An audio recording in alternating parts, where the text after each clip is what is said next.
Let's see some objective questions regarding introductory part of irrigation engineering. Question number 1 is, water needs to be supplied artificially to soil for raising crops because option A, rainfall may be irregular, option B, commercial crops require more water, C, controlled supply of water is required, D, all of the above. The correct answer is option D, all of the above. Water needs to be supplied artificially, that is, irrigation needs to be done because rainfall may be irregular and commercial crop require more water and we need controlled supply of water. Question number 2. Following type of water is utilized by plants for their growth. Option A, gravitational water, option B, capillary water, C, hydroscopic water, D, all of the above. The correct answer is option B, capillary water. Out of the given types of soil water, only capillary water is utilized by a plant for their growth. Question number 3. Amount of water required to fill up all the pores of the soil by replacement of air is called as option A, field capacity, option B, soil capacity, option C, saturation capacity, option D, core capacity. The correct answer is option C, saturation capacity. That is, amount of water required to fill up all the pores of the soil by replacement of air is its saturation capacity. Question number 4. The ratio of cultivated land for a crop to the total cultivable command area is called option A, intensity of irrigation, B, gross irrigation capacity, C, irrigation capacity, D, net irrigation capacity. The correct answer is option A, intensity of irrigation. The ratio of cultivated land for a crop to the total cultivable command area is called as intensity of irrigation. Question number 5. Moisture content of soil left after removal of all gravity water is known as option A, wilting moisture, B, relative moisture, C, field capacity, D, absolute moisture. The correct answer is option C, field capacity. Field capacity is the moisture content of soil which is left after removal of all gravity water from the soil. Question number 6 is, overlap allowance is defined as option A, water supplied to crop more than its normal natural requirement, option B, water supplied to crop for its growth over one season to other, option C, both A and B, option D, none of the above. The correct answer is option B. Overlap allowance is defined as water supplied to crop for its growth over one season to other. Question number 7 is, permanent wilting point is defined as option A, point at which plant starts to decay, option B, water content of soil at which plant can't extract water from the soil, option C, point at which plant no more requires water, option D, point at which plant needs less water than its normal requirement. The correct answer is option B. Water content at which plant can't extract water is known as the permanent wilting point. Question number 8. Watering before sowing the crop is known as option A, core watering, option B, base watering, option C, paleo, option D, root watering. The correct answer is option C. Watering before sowing the crop is known as paleo. Question number 9. Water given to crops first time after their few inch growth is known as option A, first watering, option B, core watering, option C, base watering, option D, none of the above. The correct answer is option B, core watering. Core watering is the water that is given to crop first time after their first few inch growth. Question number 10. Available moisture is the difference in water content between option A, saturation capacity and field capacity, option B, permanent wilting point and saturation capacity, option C, field capacity and permanent wilting, option D, permanent wilting and saturation capacity. The correct answer is option C. Available moisture is the difference in water content between field capacity and permanent wilting. Thank you guys for watching. For more such videos on civil engineering subject, please subscribe Simplified Learning. Let's have a look at some important objective questions regarding crop water requirements in the subject Irrigation Engineering. Question number 1 is, time period between first watering of crop after sowing it and last watering before harvesting is known as. Option A, water period. Option B, base period. Option C, crop period. Option D, both B and C. The correct answer is option D, both B and C. Time period between first watering of crop after sowing it and last watering before harvesting is known as water period and base period also. Generally, crop period is more than base period, but practically both are considered as same for all purposes. Question number 2. Area where inferior crops can be cultivated without irrigation is called as. Option A, command area. Option B, undercultivated area. Option C, semi-arid area. Option D, arid area. The correct answer is option D, arid area. Area where inferior crops can be cultivated in absence of irrigation is called as arid area. Question number 3. Delta of a crop is known as. Option A, total depth of water required for a crop for its initial growth. Option B, total depth of water required for a crop for its matured growth. Option C, total depth of water required for a crop till its harvest. Option D, none of the above. The correct answer is option B. Delta of a crop is known as total depth of water required for a crop for its matured growth. Question number 4. Number of hectares of land irrigated for full growth of a given crop by supplying 1 meter cube per second of water continuously during the entire base period B of that crop is called as. Option A, duty. Option B, command. Option C, irrigation command. Option D, total command. The correct answer is option A, duty. Number of hectares of land irrigated for full growth of a given crop by supplying 1 meter cube per second of water continuously during the entire base period of that crop is called as duty. Question number 5. Duty, D and delta are related to each other as. Option A, delta is equal to 8.64 into base period divided by duty. Option B, delta is equal to 864 into base period divided by duty. Option C, delta is equal to 86.4 into B divided by duty. Option D, delta is equal to 8.64 into base period divided by duty. The correct answer is option A. Delta is equal to 8.64 into base period divided by duty, and the answer is in meter. Question number 6. In direct irrigation, duty is expressed in hectares per cubic, which is known as. Option A, storage duty. Option B, quantity duty. Option C, flow duty. Option D, none of the above. The correct answer is option C. In direct irrigation, duty is expressed in hectares per cubic, which is known as flow duty. Question number 7. Storage duty or quantity duty is defined as.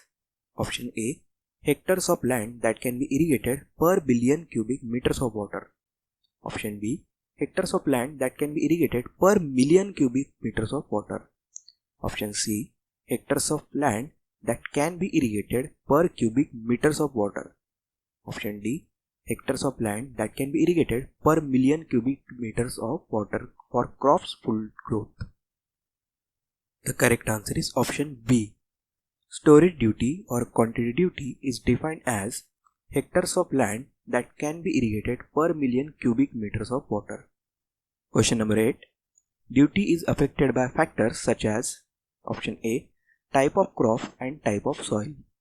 Option B, climate and season. Option C, cultivation method and useful rainfall. Option D, all of the above. The correct answer is option D, all of the above.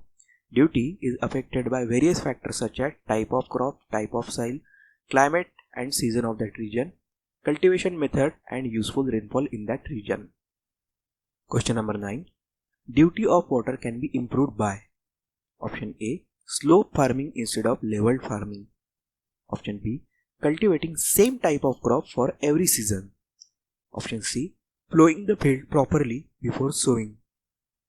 Option D. All of the above. The correct answer is option C. Duty of the water can be improved by plowing the field properly before sowing. Question number 10.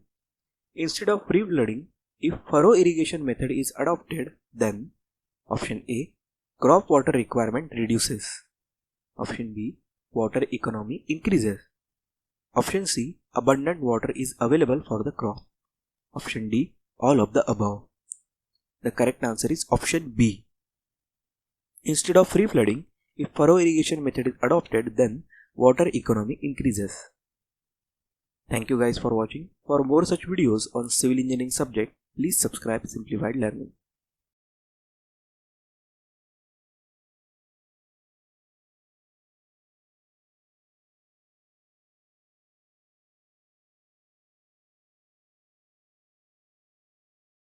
Let's see some important objective questions regarding crop seasons and irrigation efficiencies in the subject Irrigation Engineering. Question 1. Kharif season is the cropping season which starts from fill in the blank and ends at fill in the blank. The given options are A. 1st October 31st March, B. 1st January 30th June, C. 1st April 30th September, D. 1st June 31st December. The correct answer is option C. Kharif season is the cropping season which starts from 1st April and ends at 30th September. Question 2. Rabi season starts from fill in the blank and ends at fill in the blank. The given options are A. 1st October 31st March, B. 1st January 30th June, C. 1st September 31st March, and D. 1st June 31st December. The correct answer is option A. Rabi season starts from 1st October and ends at 31st March. Question 3. Bombay Deccan region has fill in the blank crop seasons. A. 2, B. 3, C. 4, and D. 5. The correct answer is option D. Bombay Deccan region has 5 crop seasons. Question 4. Wheat, potato, gram, and linseed are. The given options are A. Kharif season crops, B. Rabi season crops, C.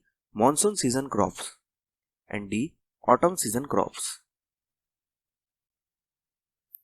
The correct answer is option B. Wheat, potato, gram, and linseed are Rabi season crops. Question 5. Sugarcane crop requires overlap allowance, which means A. It can be cultivated in any cropping season. B. It grows over both the crop seasons. C. It requires water for its own crop season as well as for next crop season. And D. None of the above. The correct answer is option C. Sugarcane crop requires overlap allowance, which means it requires water for its own crop season as well as for next crop season. Question 6. Kharif Rabi ratio or crop ratio is defined as the ratio of A. Time taken by a crop having overlap allowance in each cropping season, B. Water requirement of a crop in each cropping season, C. Area to be irrigated in Kharif season to that of Rabi season, and D. Crop yield in Kharif season to crop yield in Rabi season. The correct answer is option C. Kharif Rabi ratio or crop ratio is defined as the ratio of area to be irrigated in Kharif season to that of Rabi season? Question 7. Crop rotation is carried out in order to A. Help soil regain its strength. B. Enhance fertility of the soil. C. Give some rest to the soil. And D. All of the above. The correct answer is option D. All of the above. Crop rotation is carried out in order to help the soil regain its strength, enhance fertility of the soil, and give some rest to the soil. Question 8. Efficiency of water conveyance is defined as the ratio of A. Water delivered to the field and water used by the crop. B. Water used by the crop and water delivered to the field. C. Water delivered to the field and water entering into channel at its starting point. D. Water delivered to the field and water reaching the root zone of crop. The correct answer is option C. Efficiency of water conveyance is defined as the ratio of water delivered to the field and water entering into the channel at its starting point. Question 9. Ratio of water beneficially used including leaching water and quantity of water delivered is called as A. Efficiency of water use. B. Efficiency of water application. C. Efficiency of water storage. D. Efficiency of water distribution. The correct answer is option A. Ratio of water beneficially used including leaching water and quantity of water delivered is called as efficiency of water use. Question 10. In water requirement of crops, uniformity coefficient is also known as A. Efficiency of water use. B. Efficiency of water distribution. C. Efficiency of water storage. And D. Efficiency of water application. The correct answer is option B. In water requirement of crops, uniformity coefficient is also known as efficiency of water distribution. Question 11. If capital D is equal to mean depth of water stored during irrigation, small d is average of the absolute values of the deviation from the mean, then water distribution efficiency, that is eta d, is given by the given options are A. Eta d is equal to capital D minus small d whole divided by capital D. B. Eta d is equal to small d minus capital D whole divided by small d. C. Eta d is equal to small d minus capital D whole divided by sum of small d and capital D. And option D. Eta d is equal to small d plus capital D whole divided by subtraction of small d and capital D. The correct answer is option A. Eta d is equal to capital D minus small d divided by D. That is, water distribution efficiency is equal to difference between mean depth of water stored during irrigation and average of the absolute values of the deviation from the mean divided by mean depth of water stored during irrigation. Thank you guys for watching. For more such videos on civil engineering subjects, please subscribe Simplified Learning. Let's have a look at some important objective questions regarding canal irrigation in the subject Irrigation Engineering. Question 1. Canal that divides the ridge line between the catchment areas of two streams are called A. Alluvial canal, B. Watershed canals, C. Contour canals, and D. Side slope canals. The correct answer is option B. Canals that divide the ridge line between the catchment areas of two streams are called as watershed canals. Question 2. Characteristic or characteristics of non-alluvial canal is or are the given options. A. They are generally non-permeable. B. They don't shift their course. C. Irrigation structure can be easily designed with these canals. D. All of the above. The correct answer is option D, all of the above.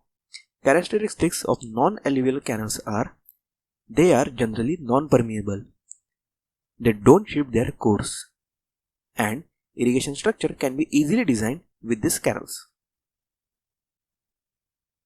Question 3. Select the correct statement with respect to contour canals. A. Contour canal can irrigate in all directions. B. Contour canal can irrigate only on higher side area. C. Contour canal can irrigate only lower side area. D. None of the above. The correct answer is option C. The correct statement regarding contour canal is: contour canal can irrigate only lower side area. Question 4. Side slope canals are the canals which are aligned: A. At right angles to the contours. B. Parallel to the contours. C. At right angle to the watershed line. And D. Parallel to the watershed line. The correct answer is option A. Side slope canals are the canals which are aligned at right angles to the contours. Question 5. The last point in a canal network system from which the farmland receives water for the crops is called: A. Distributary. B. Minor. C. Branch canal. D. Watercourse. The correct answer is option D. The last point in a canal network system from which the farmland receives water for the crop is called as watercourse. Question 6. Total area bounded within the irrigation boundary of a project is called as: A. Cultivable command area. B. Cultivable command area. C. Gross command area. And D. Net command area. The correct answer is option C. Total area bounded within the irrigation boundary of a project is called as gross command area. Question number 7. In general, cultivable command area, that is CCA, is taken as fill in the blank percent of gross command area, that is GCA. The given options are: A. 50%, B. 20%, C. 70%, and D. 80%. The correct answer is option D. In general, cultivable command area, that is CCA, is taken as 80% of gross command area, that is GCA. Question number 8. Gross irrigated area can be obtained by adding: A. Net irrigated area and gross sown area. B. Net irrigated area and area irrigated more than once during the same year. C. Net crop area and net irrigated area. D. Net irrigated area and area sown more than once during the same year. The correct answer is option B. Gross irrigated area can be obtained by adding net irrigated area and area irrigated more than once during the same year. Question 9. Product of cultivable command area and intensity of irrigation gives: A. Gross sown area. B. Area to be cultivated. C. Area to be irrigated. D. Net sown area. The correct answer is option C. Product of cultivable command area and intensity of irrigation gives area to be irrigated. Thank you guys for watching. For more such videos on civil engineering subjects, please subscribe Simplified Learning. Let's see some important objective questions regarding canal irrigation in the subject Irrigation Engineering. Question 1. Time factor is the ratio of: option A. Actual operating period of a distributary to the crop period. B. Crop period to actual operating period of a distributary. C. Actual operating period of a watercourse to crop period. And D. Crop period to actual operating period of a watershed. The correct answer is option A. Time factor is the ratio of actual operating period of a distributary to the crop period. Question 2. To obtain the capacity factor of a canal, mean supply discharge in a canal during a period is divided by option A. Area that can be irrigated by that canal. B. Design full capacity. C. Minimum supply capacity. And D. Average supply capacity. The correct answer is option B. To obtain the capacity factor of a canal, mean supply discharge in a canal during a period is divided by design full capacity. Question 3. Number of hectares irrigable per cubic of the canal capacity at its head is known as A. Full supply coefficient of canal, and B. Duty on capacity. C. Both A and B. D. None of the above. The correct answer is option C. Both A and B. Number of hectares irrigable per cubic of the canal capacity at its head is known as full supply coefficient of canal and duty on capacity. Question 4. Ratio of the area actually irrigated by the cultivators to the mean supply discharge let out from the outlet of the distributary is called A. Mean duty, B. Gross duty, C. Net duty, and D. Nominal duty. The correct answer is option D. Ratio of the area actually irrigated by the cultivators to the mean supply discharge let out from the outlet of the distributary is called nominal duty. Question 5. Seepage losses in a canal do not depend on A. Soil permeability, B. Cross section and wetted perimeter of canal, C. Amount of silt carried by the canal, and D. Exposed top area of the canal. The correct answer is option D. Seepage losses in a canal do not depend on exposed top area of the canal. Question 6. Evaporation losses account to fill in the blank percent of total losses of canal water. A. 50 to 60%, B. 2 to 3%, C. 10 to 15%, and D. 70 to 80%. The correct answer is option B. Evaporation losses account to 2 to 3% of total losses of canal water. Question 7. The method of distribution of available supplies into various canals of a canal network is called A. Canal supply allocation, B. Canal regulation, C. Canal roster, and D. None of the above. The correct answer is option B. The method of distribution of available supplies into various canals of a canal network is called as canal regulation. Question 8. Canal regulation depends upon A. The water available in the river, B. The capacity of the main canal, C. Share of the other canals, and D. All of the above. The correct answer is option D. All of the above. Canal regulation depends upon the water available in the river, the capacity of the main canal, and share of the other canals.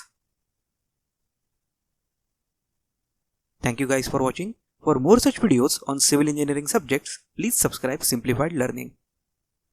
Let's see some important objective questions regarding sediment transport in irrigation channel, the subject irrigation engineering.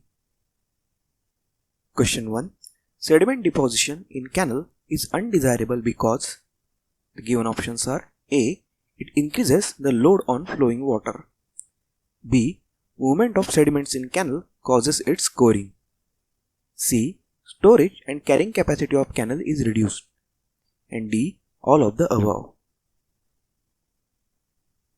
The correct answer is option D. All of the above. Sediment deposition in canal is undesirable because it increases the load on flowing water inside the canal. Movement of sediments in canal causes its scoring, and storage and carrying capacity of canal is reduced. Question 2. State whether the following statement is true or false.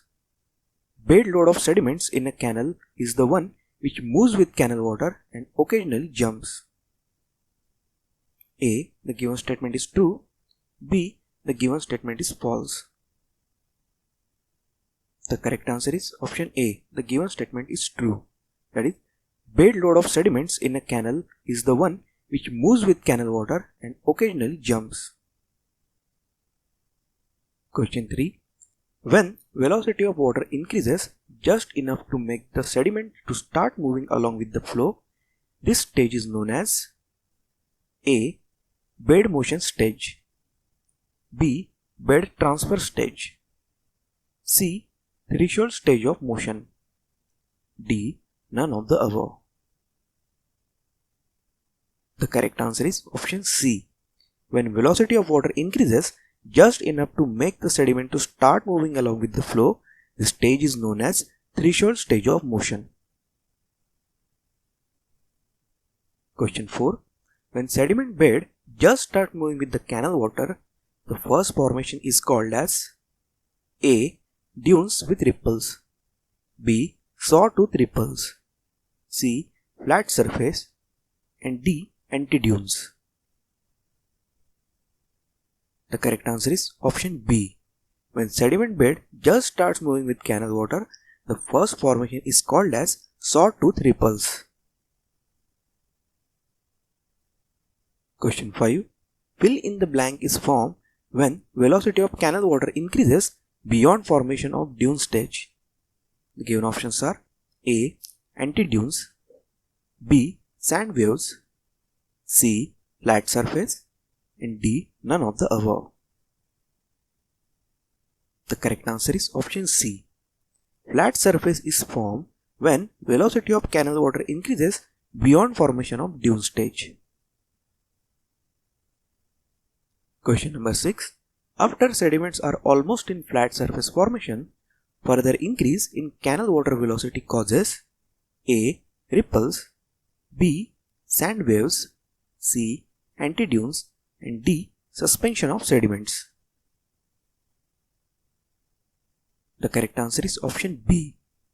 After sediments are almost in flat surface formation, further increase in canal water velocity causes sand waves.